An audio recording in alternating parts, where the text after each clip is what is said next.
Bon Maud, c'est ici sur la côte d'Émeraude que commence notre grand tour de la Bretagne à vélo. On va passer 2 semaines à pédaler et après ça, on va avoir un corps de rêve. Oui, ok, d'accord, ton corps c'est très bien, mais l'objectif est d'aller à la rencontre de tous ces acteurs de la transition écologique et du mieux manger. En Bretagne. En Bretagne. Bon bah du coup, on a combien quoi? 500 km à faire? C'est ça, ouais. Bon bah, quand faut y aller hein. Allez. C'est parti, Kenavo. Roulez jeunesse.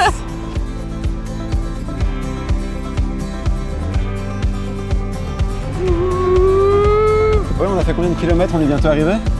On vient de faire 1 kilomètre. On va faire une petite pause, boire un café, je sais pas. Il y a une personne dans le coin qui s'y connaît en écologie et on va essayer d'aller prendre le café chez lui. C'est vrai? Tu Ouais. penses qu'il va peut-être pouvoir nous recevoir? Bah, allez, on tente. On tente. Bonjour.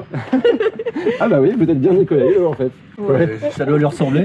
Qu'est-ce que je peux faire? On fait un tour de Bretagne à vélo et on avait envie de venir boire le café avec vous. Vous êtes dispo? Allez, rentrez. Vous voulez un café ou un thé? Un café. Un café. Est-ce que vous pensez qu'en Bretagne, on pourrait être, je sais pas moi, la première région écologique de France? C'est pas que je le pense, c'est que je le souhaite. Je le souhaite. D'abord parce que la Bretagne le vaut bien, le mérite et qu'elle a toute la capacité. Les régions, c'est une bonne échelle pour tester des choses. Je pense qu'il y a une belle opportunité avec la crise écologique parce qu'elle nous oblige à nous relier. Oui. Elle nous oblige à donner du sens et elle nous oblige à faire du tri entre ce qui est superficiel et ce qui est nécessaire. J'ai préparé un tartare d'algues, donc avec des algues qui sont en rance, donc en côte d'Émeraude. Donc là, il y a un mélange de laitue, de wakame, de dulse et de nori.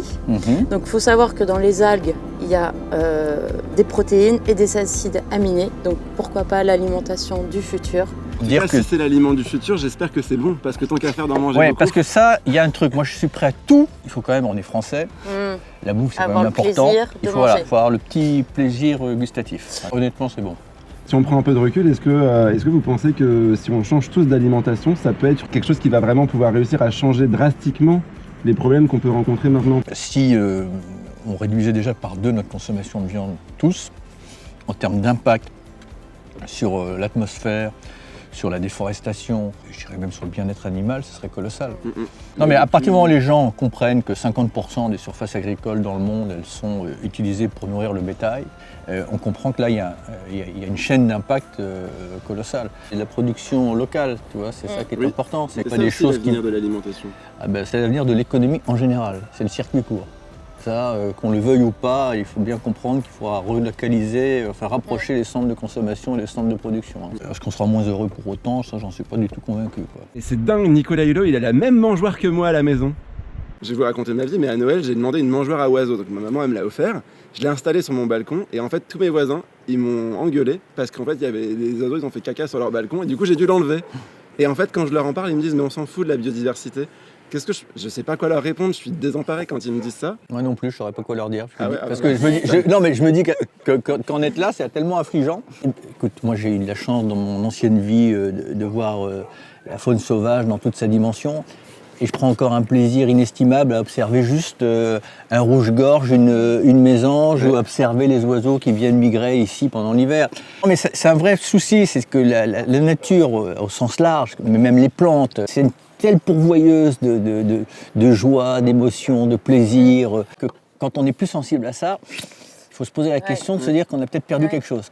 On est en train de se perdre là. Est-ce que cette notion d'écologie peut être accessible à tous ou c'est encore quelque chose de très bobo? La priorité, c'est qu'elle le soit. La réalité, c'est qu'elle ne l'est pas accessible à tous. L'agriculture bio, comme les énergies renouvelables, il faut les subventionner le temps qu'on change d'échelle, c'est-à-dire que ça se substitue au modèle conventionnel. Mais c'est vrai que si d'acheter une voiture électrique, si d'avoir un logement qui est bien isolé n'est possible qu'à ceux qui en ont les moyens, effectivement, on aura toujours cette lecture que ça n'est réservé qu'aux bobos. Mais après, évidemment, si chacun pense que c'est l'État qui peut tout faire, non. Et il faut trouver ce cercle vertueux entre ce que le citoyen veut faire, peut faire, et ce que l'État peut développer. Voilà. Et il est trop sympa, Nicolas Hulot. Ouais, c'était vraiment canon, quoi. Trop inspirant. Ouais. Bon, on va où maintenant? Eh bien écoute Evan, direction Langouette. C'est un village 100% écolo entre Dinan et Rennes. On a pris des forces, on va les dépenser maintenant de calories. Allez, go! Let's go Marie-Jo. Arrête de m'appeler Marie-Jo.